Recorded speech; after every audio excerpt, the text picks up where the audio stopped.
Thanksgiving in the States is right around the corner, and it's one of my all-time favorite holidays. I mean, what could be better than getting together with friends and family, eating till you're stuffed, and talking about all the things that you're thankful for this year? That's what everybody does on Thanksgiving, right?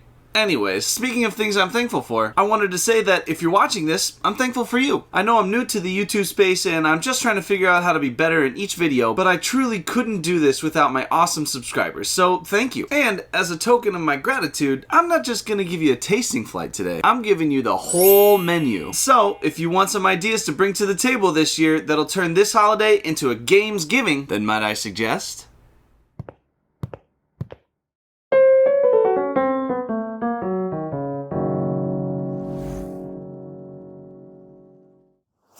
Hi, I'm Alex and welcome to Might I Suggest a Game, a channel devoted to helping you find your perfect board game. Today I'll be going over my specially curated Gamesgiving menu, and to do that I'm already wearing my special Thanksgiving sweater. That's a nice sweater. Here's how I'm going to break it down. First off, Thanksgiving is a holiday about bringing people together. So I wanted to include games that make you want to high five instead of punch each other in the face. And what's better for that than co-op games? Co-op games help everyone band together in pursuit of a shared goal. And I thought that would be perfect to get into the spirit of Thanksgiving. So every game on this list is a different variation on a cooperative game. After that, I split up the list like a good Thanksgiving meal into 4 different categories: the appetizers, the sides, the main, and the dessert. Each of these courses has a different flavor, and I tried to stay on theme as much as possible, so you'll have to let me know how I did in the comments. And while you're there, don't forget to hit subscribe and that little bell button so you can get notified when I post new content. Anyways, let's get into it. Will one of these games on the Gamesgiving menu be the perfect game for you? Let's find out, shall we?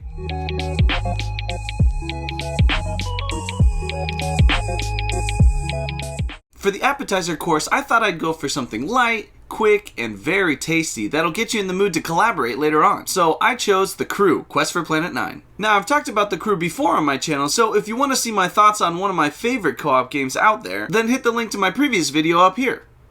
Anyways, even though I've talked about this one before, I couldn't help but include it on the list because I think it would make the perfect appetizer. I mean, what's the mark of a good appetizer anyways? To me, it's the ability to have a little bite and enjoy it, but secretly want to eat so much of it that you don't have any room for the rest of the meal. I'm looking at you, Cheddar Bay Biscuits from Red Lobster. Anyways, The Crew is just that. And if you haven't heard, they just came out with a new undersea themed version of this game, which is definitely on my radar. A pun intended. So, if you want to work together on something light and quick that'll get your Gamesgiving off to a great start, then might I suggest The Crew.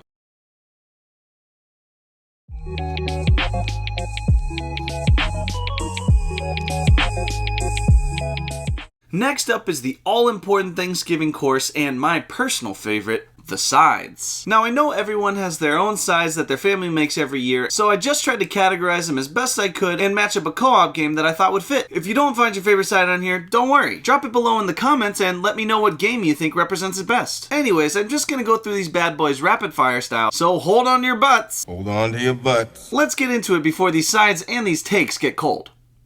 First up is the classic one, a staple of the season and one I think should be on everyone's table. That's right, I'm talking about green bean casserole. And the green bean casserole of co-op games? It's Mysterium. Mysterium has become a modern classic. It's accessible, it's aesthetically appetizing, it's easy to get into, plus it definitely has that seasonal vibe going on. It's great for the whole family, and I think it should be at everyone's table, especially for Gamesgiving. So if you're looking for a classic side that never disappoints, then might I suggest Mysterium. Next is the underrated one, the one that I think deserves a second chance this year. So come on, open up your heart to the sweet potato casserole of games. It's the Mind Extreme. Now, this one doesn't get as much love as its predecessor, the Mind, but I think it improves on the formula of cooperative mind reading in a way that excites me almost as much as watching those little marshmallows on top get perfectly roasted. And yes, I'm a marshmallow on top guy. All you pecan people can take your mixed nuts and eat them somewhere else. Or I guess you could just have both. So, if you're looking for an underrated gem to sweeten things up, then might I suggest the Mind Extreme. Next up is the polarizing one, the one that some people love and some people love to hate. You know I'm talking about the cranberry sauce of co-op games, and that's Sherlock Holmes Consulting Detective. Now, this immersive mystery game is admittedly not for everyone. I'd say it's more of an experience than a typical game per se. But the people that love it will defend it to the very end, in the same way that they'll try to convince you that from the ocean spray can is a comforting sound.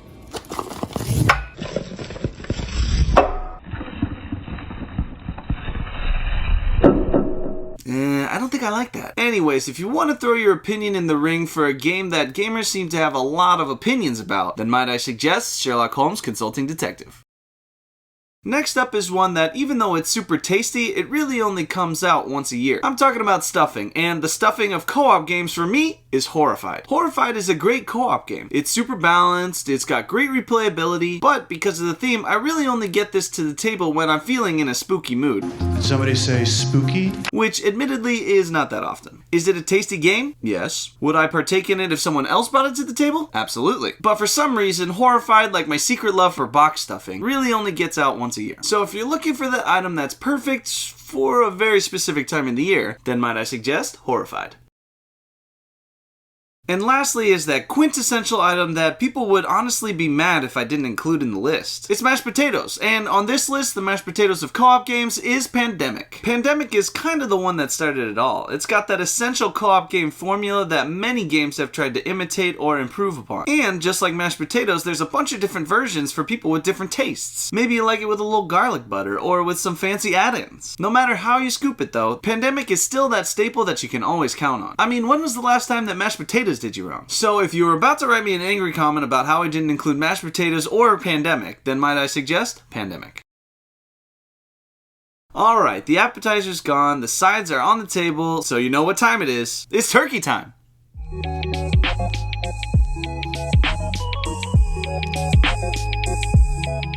Okay, it's time to talk turkey. When I was thinking about the best game to represent this course, I had a lot of things to consider. I needed it to be something meaty, of course, but it also had to have options for people with different tastes. Some like the lighter stuff, some like the darker meat. But there's something for everyone at the table. And lastly, a good bird is well seasoned and has elements that work together to make it good from start to finish. So with all that in mind, what's the co-op game that I chose to be the centerpiece of this meal? It's Spirit Island. Spirit Island features some amazing asymmetrical powers that really offer a plethora of gameplay options for all different kinds of players, meaning that there really is something for everyone. It's definitely a longer, heftier co-op game, unlike most in the genre, and it really fills you up like any good turkey should. Plus, it's got the perfect mix of tension, urgency, and thematic elements that really make this one feel seasoned to perfection and good over multiple plays. Now, the irony of putting a game on my Thanksgiving list about driving colonists out of your native land is not lost on me. But what better time than a colonizer's holiday to bring awareness to its origins and help write a new narrative of kindness to our indigenous peoples. I love a game that makes you think and also sparks great conversations, and Spirit Island checks both of these boxes for me. So if you're ready to get into something really meaty and complex that might just help you rewrite the story of the first Thanksgiving on your island, then might I suggest Spirit Island.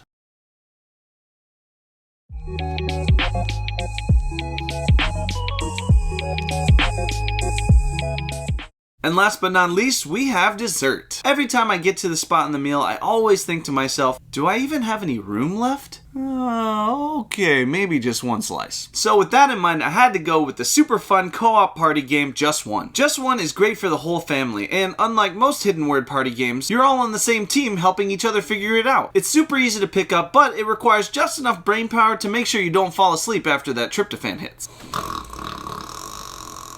Just One is a sampler platter of all your favorites because everybody gets to participate equally in the clue writing and the answer guessing. So, if you're looking for a little something sweet to finish out your night on a high note, then might I suggest Just One. Thanks so much for sticking around for my 4-course Gamesgiving menu. I hope you enjoyed it, maybe you had a laugh, and I hope you get the chance to play one of these games over Thanksgiving. And while you're there, don't forget what the holiday is all about. It's about giving thanks for all the good things in your life, like board games. For me, I'm thankful for my friends, my family, and all the people that have come out to support me in this endeavor. You guys are the best. I really appreciate every one of you, and I hope you have a great Thanksgiving. Once again, this has been a Might I Suggest a Game production, and I'm Alex, your board game sommelier, signing off.